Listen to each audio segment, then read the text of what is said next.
Welcome back, everybody, for your final episode of the series with Dino Daddy here.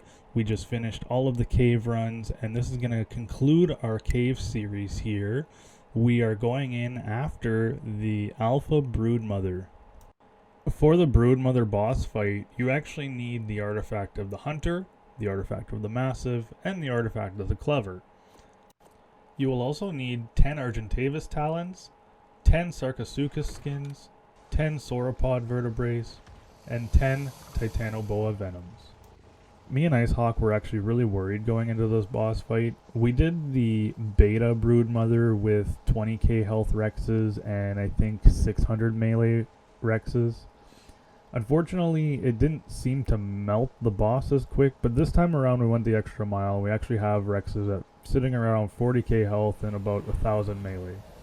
Some of you might consider this a little bit overkill, but we didn't have time to do a Megatherium breed. This probably would have been the better route to go, considering you are fighting a bunch of insects in this boss cave. But we had Rexes, so we just made do with what we already had, and we're hoping that we can use these Rexes for the rest of our career on Ark.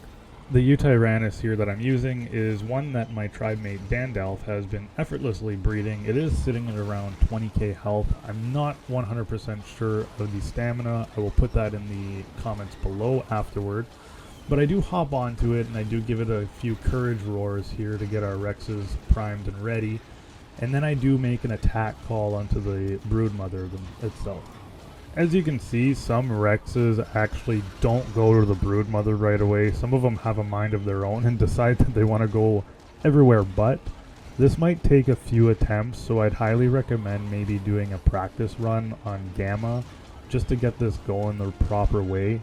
You do want to set up all of your Rexes into a tame group, and this means that you actually will be able to control them with the attacking. Whether it is aggressive, passive, neutral, it just makes things a little bit easier when you're making calls. I'd highly recommend you do this because when you go into the boss fight, like I said, they do tend to just roam. And this isn't something that you really want to happen in the middle of an alpha fight. For this fight here, we actually brought in 18 Rexes.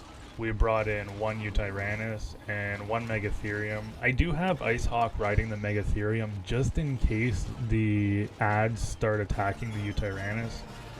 They can actually melt the Uti very quickly if you don't pay attention to that. So he's just basically there as a support, and he's doing a fantastic job at it. And that's it. We just melted the Alpha Broodmother. Now, like I said, some of you might think that a Rex with 40k health and 1000 melee might be overkill, but it does just make things easier for later bosses. Don't forget to subscribe and hit that notification button. We appreciate it so much. We have so much fun doing this. For now, have a good one.